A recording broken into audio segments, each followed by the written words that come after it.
Hi everyone, I'm Anahita Hosseini, and I'll be leading our discussion today with Dr. Kamran Matin.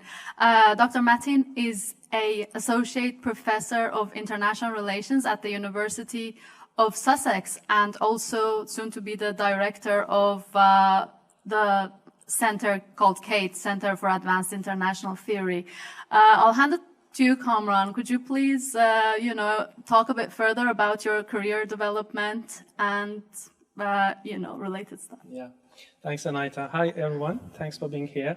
I'm very pleased to be part of this event. I keenly remember 10 years ago when I was here, part of the founding people in a meeting which Ali Reza organized, and we kind of initiated this project. So I want to thank Iran Academia, Ali Reza in particular, and his friends and colleagues for launching this really amazing initiative, which is quite unique in many ways in Iran's modern history of education. I want to also pay special tribute to late Dr. Reza Barahani, who was also present in that meeting. And he was the one who actually proposed the idea of Iran Academia accepting dissertations written in languages other than Persian, which I think was a very small but extremely important and symbolic step in formal recognition of linguistic diversity in Iran, as well as an important step in democratizing education in modern Iranian society. Thank you. Okay. I want to also note that it's quite stressful to be the first speaker, but I'm also nervous to speak in presence of so many kind of prominent figures within the field, including Professor Asef Bayat, who was my external examiner, and he was generous enough to pass me without corrections. But I think he, I think after this conversation, he might regret his decision, but we will see. In terms of your question, Anahita, so, well, I have a quite untraditional academic career. I studied something which I always struggle to translate into Persian, or English, which is called, I was trained as a medical laboratory technician in Iran, in University of Tabriz in late 80s. But once I moved out of Iran, I tried to listen to my heart and go to social sciences and political sciences. I did a BA at the University of East Anglia in development studies. I was very disappointed with development as a project and discourse intellectually, and no offense to anybody who is in development studies, but then I decided to move to international relations, and in particular international relations at Sussex University, largely because I happened to read a book by my future supervisor, Professor Justin Rosenberg, called The Empire of Civil Society, and that title caught my attention because that was at the height of reform movement in Iran and the notion of civil society as the panacea for all the problems Iran has. So the idea that civil society was some sort of empire was quite revealing for me. And when I read the book, I fell in love with the whole thing and tried to go to Sussex and study with him. So I did my master's there.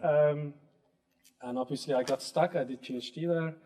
And I was also offered a job at the same university before actually I finished, which was really nice, given how job market is tight these days. So that's kind of my academic career. But in terms of intellectual element of that, well, I'm a historical sociologist, so to speak, a subfield of international relations. But then within that, you have all sorts of approaches, Weberian, Marxist, and so on, post-structuralist. I am broadly within the critical branch of Marxist historical sociology, one which kind of tries to, if you like, do what Marx would call an Aufhebung, a kind of sublation of classical Marxism, retaining its critical insights, but also critically expanding and improving and enhancing its explanatory kind of remit. So I think that's all I can say, maybe. Thank you very much. We can move to, the content-related part of the conversation. So let's, this is a Iranian Studies Conference. So we will be talking, I think we should start by talking about your earlier work on Iran, and I'm specifically referring to your book, Recasting Iranian Modernity, International Relations and Social Change, which was based on your PhD dissertation. In that book, you set to theorize Iran's experience of modernity and also the 1979 revolution. You start by criticizing the existing accounts and basically identifying that many of these accounts are internalist and Eurocentric in their nature and therefore inadequate. And you said to give a different type of explanation.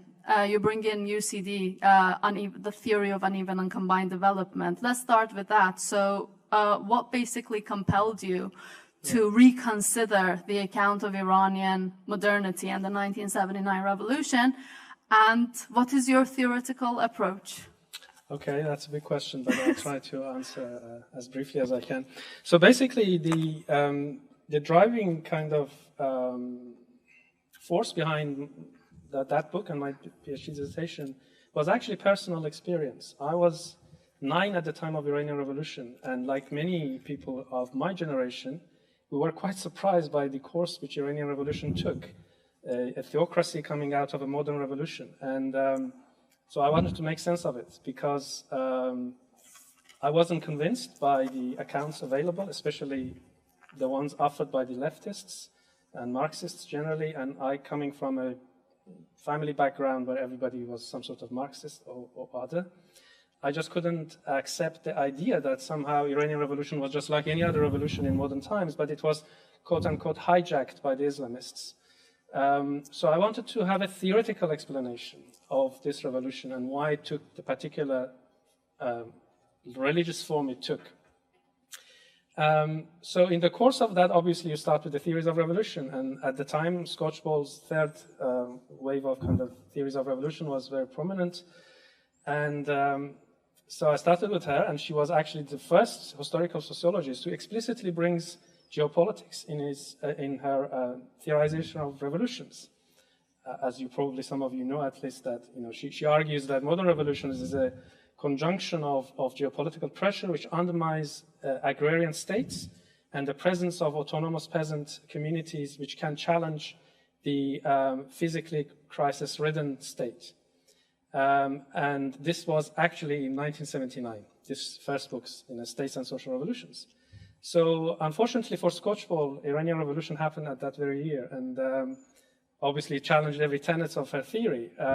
So 3 years later, she wrote an article to explain why was it that the Iranian revolution didn't kind of adhere to her theory of revolution.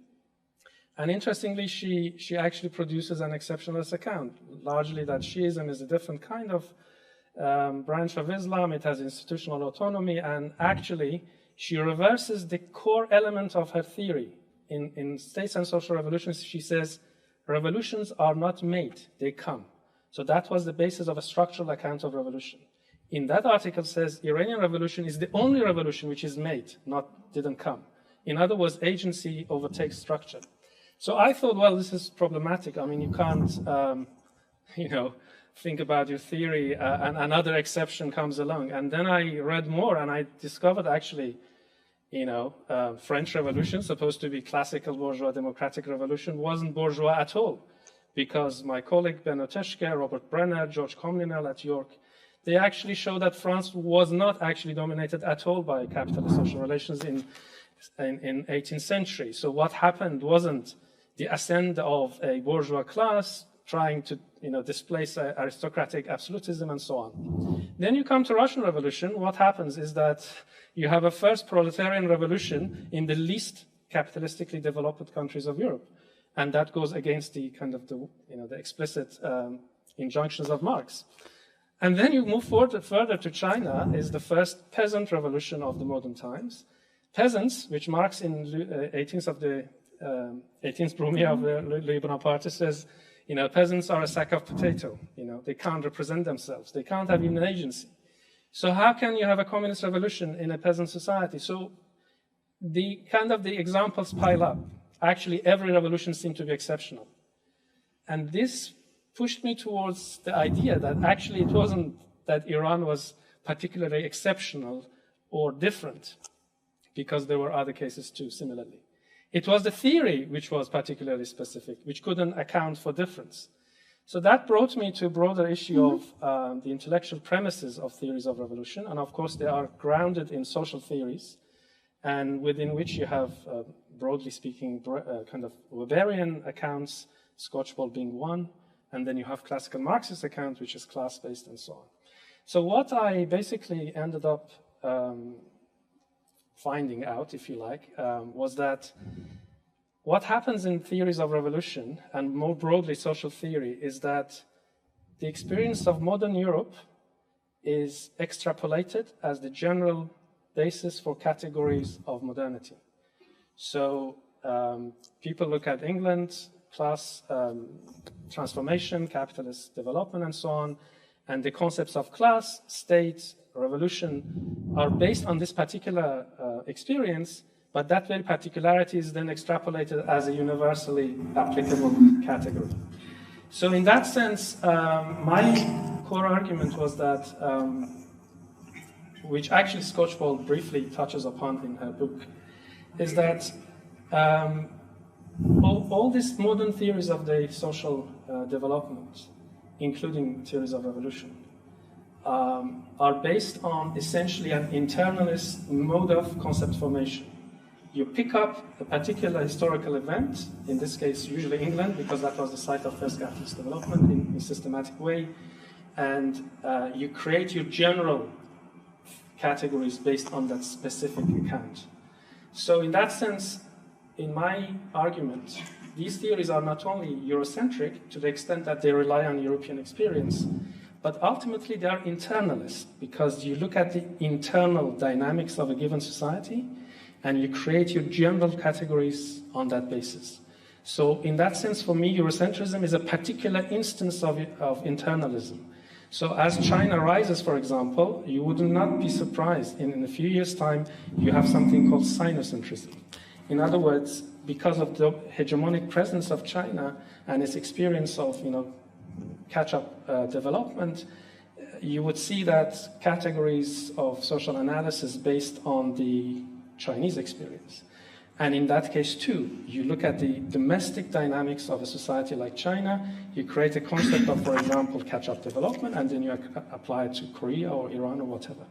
So all this to say that I try to revisit Iran's experience of modernity and revolution based on a different social theory, one which is not internalist, one which registers at the conceptual level, not just empirical level, because most accounts of Iranian revolution or any revolution would not deny that there was external impact, that somehow, First World War played a role in Russian revolution and so on, or Anglo-French rivalry had a big role in French revolution and so on.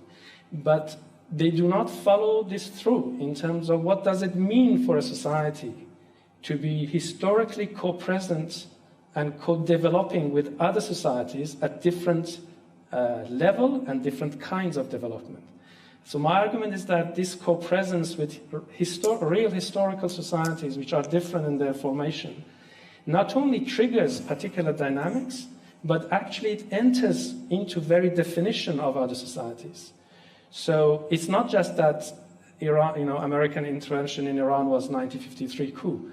This is true, but it's a very empirical and I would say superficial account of Iran's modern development. In my argument, actually, the international, which I will explain in a second, not only affects change, but it enters into constitution of societies. And by international, I don't mean simply relation between states, as it's common in mainstream international relations. By the international, I understand that dimension of social reality which emerges specifically from the fact that at any given time in history there are more than one society. So, in other words, it's an ontological assertion of a societal multiplicity. So what does societal multiplicity does to individual societies' course of development is is what then, for me, the theory of uneven and combined development captures, because unlike all the theories of modern social theory, modern social thought, this concept does not begin from singularity, it begins from unevenness of social reality.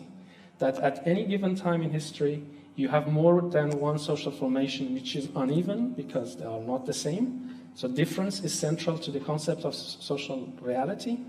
And not only they are different, but they are interactive because they live in real historical time together. And this leads to the second element of the concept, which is combination or combined development, which means that interaction inevitably leads to amalgamation of social, cultural, ideological, even religious formation. And this amalgamation of different forms coming from different places and different times are not reducible to the dynamics of that given society. And therefore, every form of development ultimately is combined. And I often give the example of, Islamic Republic of Iran, so the idea of Islam, sovereignty belongs to God, it's divine. Then idea of republic, a modern phenomenon from France. Or if you look at Europe itself, fascist Germany, you have a Juncker aristocracy based on pre-capitalist form of authority, leading the most advanced and most comprehensive industrialization in Europe at the time, culminating in fascism. So you have these combined forms all over the place. A communist party in China leading the most vibrant capitalist economy. It's not reducible to either capitalism or to communism. It's a combined form. So that's the broad outlook I brought to bear upon Iran's basically. Thank you very much. You've actually answered my question about, the role of international in social formations. So I am going to move on to, sorry, this is too loud, some of the more empirical ideas in your book. So you start the journey in recasting Iranian modernity from the Safavid period. Yeah. Why the Safavid period? You obviously talk about, that nomadism as that important external influence that changed the society, but wasn't that nomadism present before or after? Why do you specifically start your explanation of the formation of Iranian modernity from the Safavid period? Thank you for that. Well, actually, the initial incentive was quite empirical. I was trying to make sense of this notion of Oriental despotism and the fact that Iran's history is just one authoritarian state after the other, and that society regularly or periodically rises up against that state.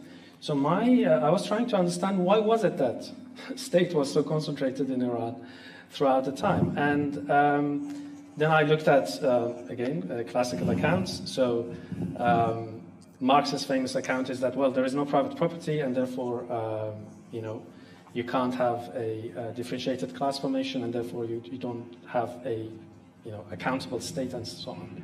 And then you look at the accounts of the period. Well, actually, there was de facto private property in Iran for a long time, actually. So why was it that then you had this particular form of the state? And I started from Safavid period because, well, that's the first state which brings some sort of territorial definition to Iran following the Islamic conquest and so on. So I had to start from somewhere, and Safavid seemed to be just fine. So, and then I used this insight of uneven and combined development to go beyond this notion of private property determining the form of the state.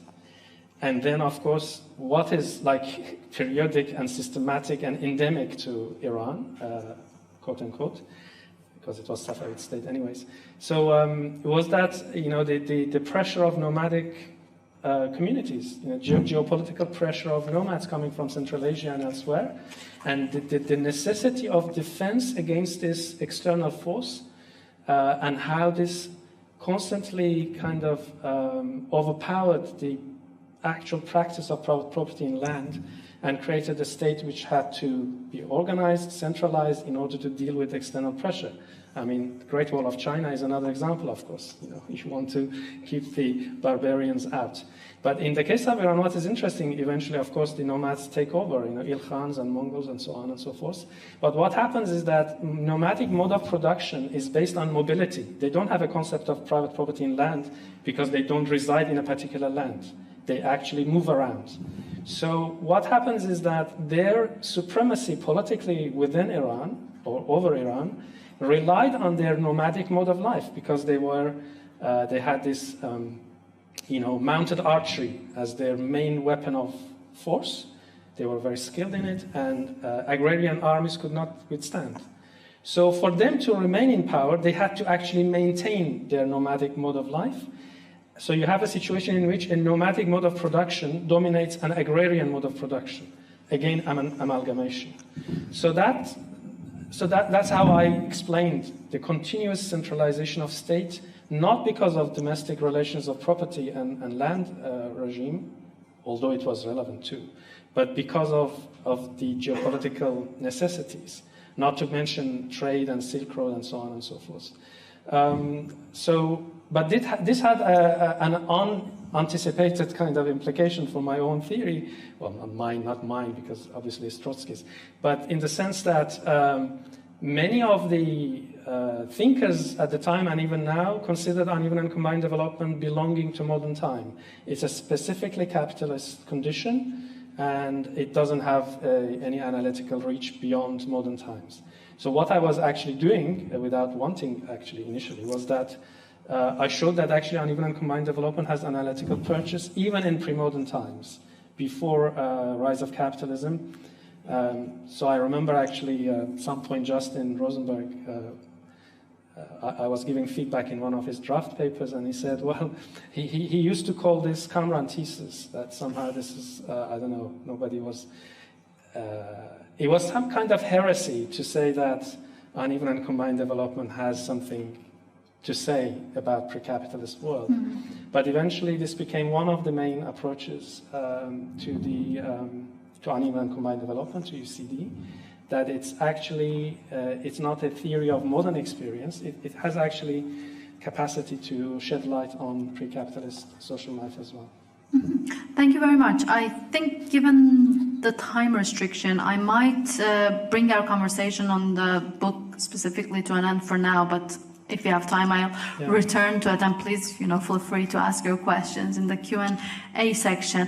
I would like to talk about another distinctive aspect of your work. Obviously, you use the theory of uneven and combined development in your book, but you have worked further on uneven and combined development. So I'm going to, ask about your contribution to the field of international relations, and I'm going to start by asking that the theory of uneven and combined development, what is its relation to, international relations and the theory of the social, which is what you are more specifically interested in? And what does it offer that other theories in international relations, many of them like realism, etc., could possibly not?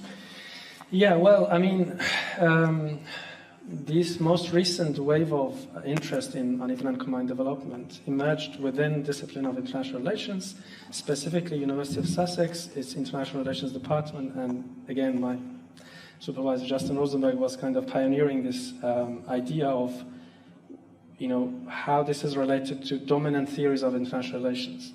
So for those of you who know international relations, you have two dominant theory, liberal and realist, and these theories basically make a categorical distinction between the domestic and the international. So as Martin White says, the domestic is the arena of struggle for good life. International is the arena of struggle for survival. Why? Because the international is anarchical. There is no overarching authority. Every state relies on itself. There is a security dilemma because you don't know whether the measures a state takes is defensive or offensive. So states are in the constant kind of struggle for survival, for which they create all sorts of problems for other states, and war is endemic and so on and so forth. So Justin, being a Marxist, he wanted to make a sociological account of international. This is quite asocial, and realists say that look at ancient Greece, Sparta and so on and so forth. Realism has always been there. Anarchy is structural and so on. So his initial work was about how to make sense of anarchy as a condition in international relations. What is its social grounding? And then he, of course, looks at capital, multiplicity of capitals, how a firm is organized internally, extremely disciplined, but in the marketplace, it's engaged in competition just as states do with their own internal and external structures and so on. But he, in the course of that, he himself says that he began to realize that this approach actually downplays the effect of the international on the domestic. Because in the course of trying to make sense of the international by reference to social, somehow international loses its causal significance. So uneven and combined development for him, because he's a theorist of international, was the device by which you could have a sociological account of the international, rather than a political theory of geopolitical competition. For me, it was the other way around. I wanted to register the significance of international for the social, not the other way around. And the beauty of this concept is that it's a dialectical one. It says that coexistence of societies is not only constitutive of their internal development, but it's also constitutive of their external relations. So it really depends on your subject matter. For me, I was trying to make sense of Iranian modernity. So for me, the focus was on how international was reshaping the social. For someone else who is international theorist, the focus will be how the social can account for international dynamics. But in the end, the theory is not exclusive to either spheres. And as I say, so in that sense, the contribution is precisely that. UCD provides a social theory of the international, but also an international theory of the social. And, we used to say that if UCD is brought to its really logical conclusion, we lose our jobs at IR because there is no need for IR as a separate field. You would have a social theory which is sensitive to intersocietal dynamics, and therefore sociology would no longer be a distinct field from international relations, as it is the case today, or political science for that matter. So we have an interest actually in, be a little bit less radical in our application of UCD, because we will lose our discipline in a way. So I would say that's the broad contribution. Thank you very much for the comprehensive answer. Banu, how long do we have left? Because we started the session late. I just want to see what questions to prioritize. We have spent only 25 minutes. That's right. I know, but I don't know how it will work for the next sessions. But anyways, I'll go on for now and I'll wait for them to come back with an answer. So the next question, again, related to UCD, uneven and combined development. You obviously mentioned that UCD is rooted in Trotsky's theory. Is that connection still there? Is UCD related, or is it part of the traditional Marxism tradition, or does it relate to historical materialism? If so, how? Or has it moved on and it's a separate type of theory? Well, obviously, Trotsky considered himself as a very loyal Marxist, and he would never say that I am like a critique of Marx. But actually, what he does, and in a footnote in History of Russian Revolution, actually makes it explicit. He says that Marx derives his social theory from economic factors alone. And what he's trying to do is to bring the international, the geopolitics, into historical materialism in a way. But because he was a leading Marxist of his time, obviously co-leading a revolution, the first socialist revolution, he wouldn't, say that this is different from Marx. And nevertheless, there is a significant revision in uneven and combined development with respect to classical Marxism. So there are two approaches to this. One is by a friend of mine, Alex Anievas, and a lot of people who would say, uneven and combined development is simply a correction to Eurocentrism of classical Marxism, and it doesn't have any radical implication for the theory. So they use, I have used Lakatoshian language to describe it. So Lakatosh has this theory of auxiliary theories, that a theory encounters anomalies that cannot explain, Scotch-Bolt Iranian Revolution, for example, and you come up with auxiliary theory to protect the core of your theory from the empirical challenges it's exposed to. So these people, those who want to kind of maintain that UCD is a branch of historical materialism or as an auxiliary theory, maintain that kind of relation. For me, UCD is has much more radical implication. In the last few pages of the book, Recasting Iranian Modernity, I try to reflect on this. And the formulation I have come up with in that book is that uneven and combined development essentially adds, if you like, or super adds, a third axis of social dynamics to basic premise of historical materialism. So if you are not Marxist, you can be excused, that's okay. Historical materialism makes a basic claim. In German ideology, Marx and Engels say that, the basis of their method is double relationship. What does it mean to say double relationship? Human beings engage with nature in order to survive. So exploitation of nature is one axis of social reality. But human beings never do that alone. Nobody is a Robinson Crusoe, as he would say in Grundrisse, that people always collectively engage with nature. So the injunction is, if you want to understand any given society, its cultural form, state form, and so on, what you need to look at is this dynamics of these two relations with nature and relation between people engaging with nature. So that's the double relationship in historical materialism. What uneven and combined development implicitly says, of course that's my word, not Trotsky's, is that there is a third axis, because just as nobody alone engages with nature, no community alone engages with nature. At any given time you have multiple social formations, and these social formations not only collectively engage with nature, but also they engage with each other. And that is what really the international is. So it's intersocietal dimension of social development.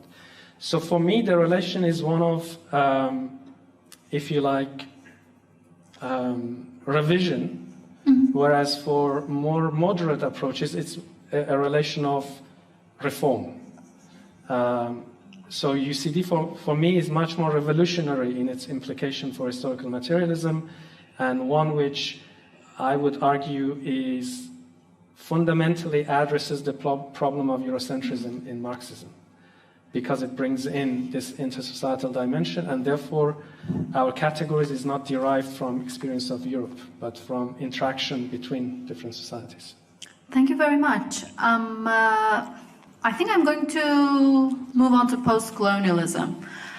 So your work, as you also mentioned earlier, you draw on postcolonialism in a sense, but you're also critical of postcolonialism, and that tendency exists. You start obviously from your book. You talk about Foucault's ideas on Iran. You talk about the different the problem of universalism within postcoloniality, and then in your later work you seek to show how UCD can even contribute to decolonial ideas, etc. So there is that kind of a dual relationship. You are critical of it, but you also seek to even contribute to it, or draw on it. So I was wondering, what is your position on postcolonialism, and how do you define your work in relation to the idea of postcolonialism? Yeah, thank you.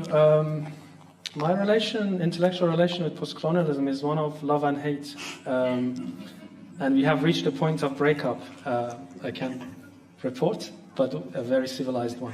So basically, for me, postcolonialism at my early stage of work was amazing, because they provided this really fundamental critique of unilinearism, this idea of history moving in stages, and Europe provides the blueprint for modern development and so on. That's a very powerful critique, and it remains central to my thinking. But what I was kind of dissatisfied with in postcolonial critique is that it's postcolonial critique. It's not a social theory. It critiques existing social theories, but it really has little to offer in terms of a general theory of the social. So you end up with a series of kind of falling into specificities. Every society is different. So difference becomes an organizing theoretical principle which by definition preempts a general theory of the social. So everybody has to have their own theory of India or Iran or wherever. So I thought that's not only intellectually dissatisfying, it's also politically problematic because you remove the possibility of solidaristic struggles across cultures and societies because you don't have any category which has universal claim. Which brought me to write an article in 2013 called Redeeming the Universal, Postcolonialism and the Inner Life of Eurocentrism. And the argument was that postcolonial critique rejects universal as a category of analysis on the grounds which Eurocentrists actually constructed the category. So if the category is put to bad use, you don't dispose of the category, you reconstruct the category. So for me, therefore, universal is problematic if it's singular, if it's homogeneous and homogenizing. Europe decides the shape of India and so on, or Iran, and you impose that particular experience on it. But universal does not have to be singular and homogenizing and homogeneous. It's a particular construction of the universal and modern social thought in Europe, which precisely because derives its general categories from European experience, the idea of universal becomes repressive and oppressive and kind of homogenizing. So my argument was that actually we do need vitally an idea of the universal, but one which is not derived from a particular experience, but from an interactive process of reflection and collaboration between societies and cultures and so on. And for me, again, uneven and combined development contains that because, again, it does not start from singularity, it starts from unevenness. So difference and plurality is embedded in the concept, in its very fundamental ontological claim, whereas no other social theory actually begins from plurality and difference. Most of them begin from singularity and sameness, which is why when you apply it elsewhere, it becomes homogenizing and repressive. So.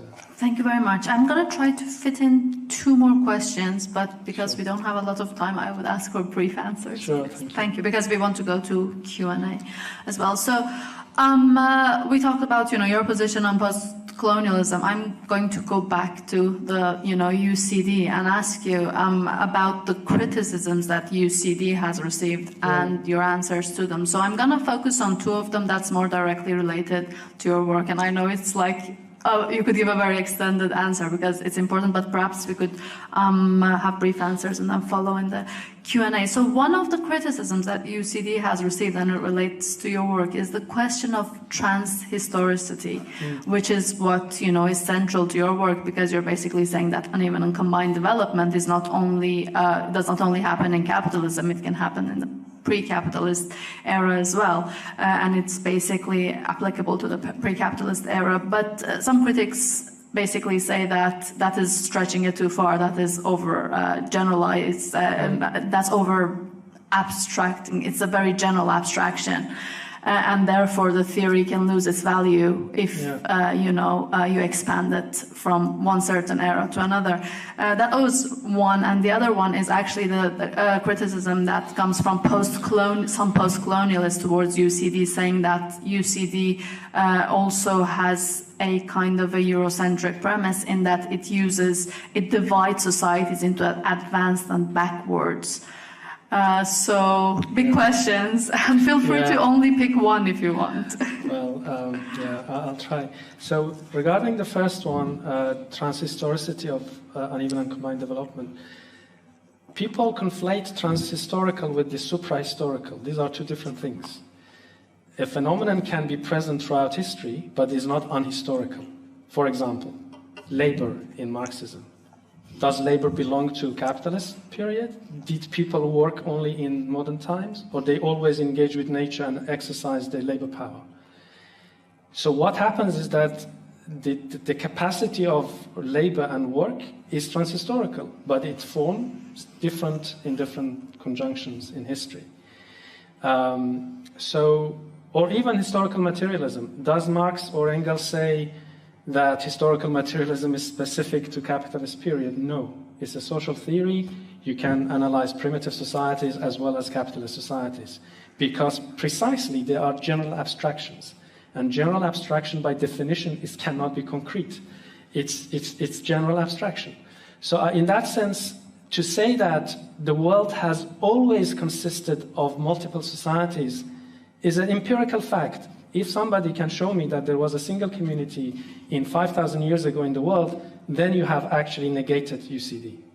If nobody can show us that the world has sometime, at some point, consisted of one society alone, then surely that's I think that as the test should be done. So to say that it's transhistorical does not mean it's unhistorical. It means that there is an ontological condition present across history, but it takes particular forms given relations of societies within and outside and so on. Regarding the backwardness, it's a quite of liability for the theory, but again, it's anybody who's interested enough to look at the actual text, they will find out that the way in which Trotsky uses the term backwardness is different fundamentally from the way in which, for example, John Locke or, I don't know, John Stuart Mill and others use. For Trotsky, actually, he says he never uses backwardness alone. Actually, the full phrase is the privilege of historical backwardness. So backwardness is not a normative concept. It does not pass judgment on a given society. It simply describes a condition of uneven development. England is industrialized, can mobilize devastating military power against, let's say, France, which is pre-capitalist, or against Russia. It's just a matter of one society is late in modern industrialization. And in many places, actually, we use the word belatedness as opposed to backwardness. So backwardness is an analytical concept. It's not a normative concept.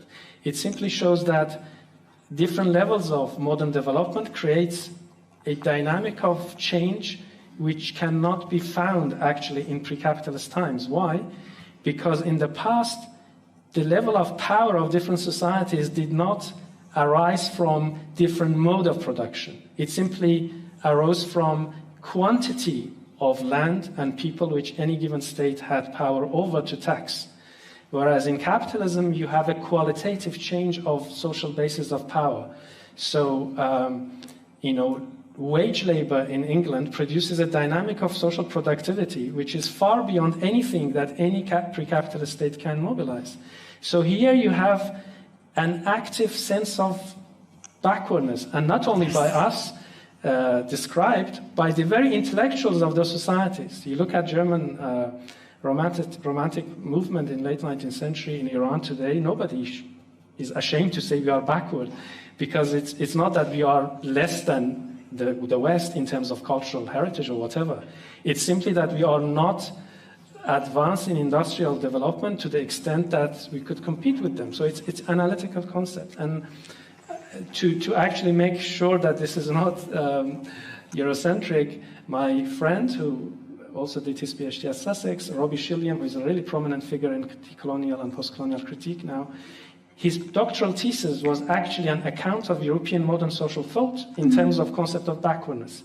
So, for example, Kantian philosophy of education, Bildung, was a reaction to Jacobinist revolution in France. How to avoid terror of Jacobinism, but also develop Germany into a more advanced and democratic society. So the idea of education as opposed to terror was an expression of German backwardness. And you read the first pages of Capital, and Marx goes on and on how Germany was so bloody backward. We have nothing. We have only philosophy to compensate for political economy. That's his argument. So backwardness is not peculiar to the non-West. Europe itself has stages of backwardness. France in 1789 was backward compared to capitalist England. Germany was backward compared to both of them. And of course, Lenin famously says, Marxism was the intersection of German philosophy, French republicanism, and English political economy, right? And these are coming together in a particular constellation. So backwardness is not normative, is not peculiar to the non-West, and therefore I think the critique is misplaced. But I do accept that the word is so associated with development theory and also modernization theory of the 1950s and 60s. That's a liability. So I tend to have always a footnote in my article. By the way, I don't mean this is really bad, it's just an analytical concept. I think belatedness is a more probably accurate one. So when you arrive in modernization process late compared to the others, you are both having an advantage of backwardness because you can draw on other societies' products without going through the same historical process of producing it. But you also have, but there is no guarantee that this access to ready-made material would produce the same result as Russian Revolution showed, as Iranian land reform showed. Shah famously did land reform to preempt a revolution, and yet it created one. So there is always a bit of gamble in historical process. Thank you very much, Kamran.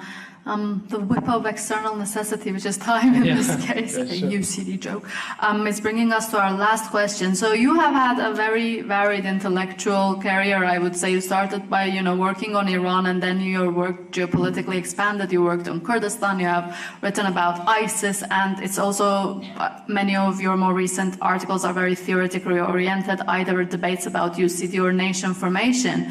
So what is next for you? What are you working on currently? And at the end, since it's Iranian Studies Conference, do you see yourself coming back and writing something, not just an article, but something larger on Iran again? Thank you. Yeah, thanks. I should have said this in the beginning, but my research project was effectively, from the beginning, was looking at non-Western experiences of modernity. Because ultimately, it's, much of modern social and political thought is about why this divergence and what does it mean, where it comes from, and so on. So that's my focus, and in that sense, obviously, I have used different empirical platform to look at this question. So Iranian Revolution, ISIS you mentioned, nationalism. Recently I worked on theories of nationalism. How we can explain the nation as a modern form sociologically. So again, you look at the main theories of nationalism, what we have: primordialism, modernism, ethnosymbolism. So, primordialists say, well, nation has always existed. Look at ancient Greece up to now, it's transhistorical, if you like. Then you have the modernists say, no, nation is a modern phenomenon, it's French Revolution, it's very new, but, and it's, in the Marxist tradition, it's a bourgeois trick. Bourgeoisie wants to divide the working class by different identities, and they cannot organize. And then you have ethnosymbolism, which is basically on the fence, and says, oh yeah, it's modern, but it's based on old kind of material. What I found in this theory is that they are all contradictory, because nation by definition is as Tom Nunn would say, is a Janus. It has a face facing the modern and face ancient. How can we sociologically account for a phenomenon which is simultaneously modern and ancient? That's the challenge. And I think modernist theories, including Marxism, have very little to say, because it just empirically you cannot sustain it. In late 19th century Ottoman Empire and Iran, there was no bourgeoisie in the capitalist sense of the word. So nationalism could not be a result of a bourgeois ideology, a sort of false consciousness, right? So in what does reside modernity of the nation, sociologically? And that's something which I argue, maybe exaggerate, but none of these theories can actually account for. Why? Because they look for the, if you like, the social basis of nation in the same society in which nationalism appears. So this is an example of internalism. So if, let's say, Marxists would say nation is ultimately a phenomenon belonging to capitalism, then you have to have capitalism as the base, and nationalism is superstructure, right? Which resides on top of it. So if you cannot find the base for this superstructure here, where is it? For me, that question is irrelevant, because you don't look at the inside of the society. Because your social theory is international from the beginning. So if capitalism emerges in England, it actually creates a nation in France. Why? Because French Revolution effectively was a reaction to English capitalism's geopolitical pressure. And because capitalism had not developed in France, the nation became the device by which French society could unify, integrate itself into a quantitatively bigger force to withstand a qualitatively different challenge. In the course of development, of course, then capitalist relations comes in. Just as in Iran, you have an idea of nation in Qajar era, but land reform happens in 1962. So actually, primitive accumulation in Iran happens in late 20th century, whereas nationalism is in late 19th century, right? Whereas in England, it was the other way around. You had primitive accumulation first, and then you had national identity. And this sequence of historical change is reversed because of the international dynamics. So that was my thing about nationalism. But more recently, I have worked on this love and hate relationship with postcolonialism I mentioned.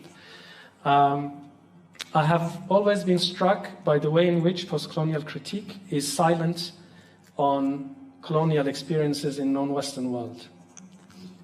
You know, there are lots of clear examples. I mentioned last night over the dinner with some friends that I was really flabbergasted when I found out that in 1992, 3 years or 4 years after the chemical attack on Halabja by Saddam Hussein's regime, Edward Said, the kind of most prominent figure of postcolonial critique, wrote in London Review of Books and denied that Iraqi state had carried out that genocide.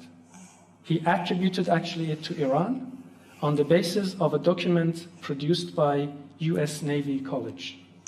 So, and this is not just an isolated example, you know. Postcolonialists never tire of, correctly in my view, defending Palestinian rights, Israeli occupation, and so on. How many of them speak of Kurdish experience, which is by any account 5-6 times greater than what Palestinians have ever endured? None. Look at postcolonial critique. Do they talk about Sri Lanka, Tibet, or Russia and Ukraine? No. I don't think it's simply a political decision. I think there is something intellectually prohibitive in postcolonial critique. Why? Because their concept of colonialism is actually Eurocentric to the extent that it's formed around classical European colonialism. And that gives them this, if you like, a camera obscura, you know, it thinks upside down, that somehow colonialism is the monopoly of the West. Nobody else is capable of doing bad things. Non-Western states are incapable of evil. Somehow only the West does. And for me, that's obviously very problematic. I mean, I don't know, you look at Tamil Tigers' experience across the Asia, various forms. Japan, I mean, how many post-colonial texts you find on Japanese imperialism in Korea? Even today, people talk about, you know, comfort women and slave labor. Japan refuses to even apologize for that. You don't, because why? Because non-Western states have inflicted colonial violence on non-Western people. So I'm trying to kind of deal with this, again, without disposing of postcolonial critique's really amazing insights. So the concept I'm currently working on, and this might change, is subaltern colonialism. Why subaltern colonialism? Because, well, I redefine colonialism as a denial of sovereignty by an external power to any collectivity. But why subaltern? Because the states which carry out this kind of colonialism, they themselves, in the hierarchy of international power, are in a subaltern position. Most of them are post-colonial states. Many of them have semi-colonial past, Iran, for example. So you have, again, an international and domestic kind of dialectic. on one level, Iran is subaltern in international configuration of power in relation to Western imperialism. On the other level, it engages in kind of violence which easily can be defined as colonial with respect to so-called quote-unquote minorities. So I'm trying to not lose sight of the predicament of post-colonial states in modern conditions, how they try to kind of go up the ladder of hierarchy of power in international relations, and how in so doing, they also are engaged in kind of policies and acts which is extremely violent and unjust.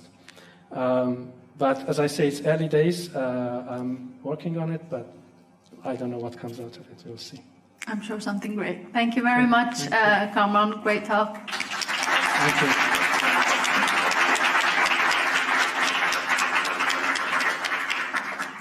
Okay. Do we have time for Q&A? 5 minutes of Q&A. 5 minutes is short. Yes, of course, Professor Tawhidi. Thank you very much. Especially, I appreciated your critique of post-colonialism and post-colonialists. I wondered how you would fit the idea of Akbar, a cultural lag, into your notion of backwardness or uneven combined development. Or people like, older sociologists who talked about cultural lag that causes social, which is very similar to your multiple society formations, or historians like Nikki Keddie, who talks about dual society as one of the reasons for the Iranian Revolution. Yeah. Well, thank you for that. I think this cultural lag is very similar to so-called multiple modernities approach, right? So people like Einstein and others. I mean, for my sin, I'm a materialist. So I do consider significance of culture and ideology, and I do accept that sometimes they have emergent properties. They react on their basis of production and make change and so on. But I find that dissatisfying because, especially in multiple modernities, the whole concept is that, okay, modernity emerged in Europe, but it's different in different parts because it goes through the cultural code of these societies. So Indian modernity is simply different because Indian culture, once Western modernity comes into it, kind of, skews it somehow. I think this is problematic in the sense that it retains the primacy of European experience of modernity and not necessarily within even a society there can be cultural lag. Yeah, but I mean different exactly communities. Sure, but that's not an explanatory factor. It's simply describing a situation. So where does it come from? Why cultural lag, behind each other? One party is more developed than the other party. But okay, so the next step is to say that a sociological account of development in which social reproduction takes place in different forms, at different speeds, at different times, and therefore you always have pre-existing difference between cultures. And in that, actually, geography and ecology is very important, which I didn't mention. So part of unevenness is actually ecological unevenness. So to the extent that this concept is related back to some sort of sociological account, I have no issue with it. But if culture becomes, if you like, the overarching explanatory thing, that's, I think, for me, problematic. In terms of, what was the second one? Sorry, you asked? Dual society. Dual society. Yes, I mean, for me, duality implies separateness.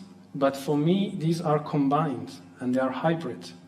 One question we discussed to talk about this concept of citizen-subject in my work and how... We don't have time for it. Yes, we don't have time for it. But for me, duality is a bit not quite expressive of the real condition of these forms because they interpenetrate each other. They are not separate. So it might appear as there is a rural society and a kind of urban society in Iran.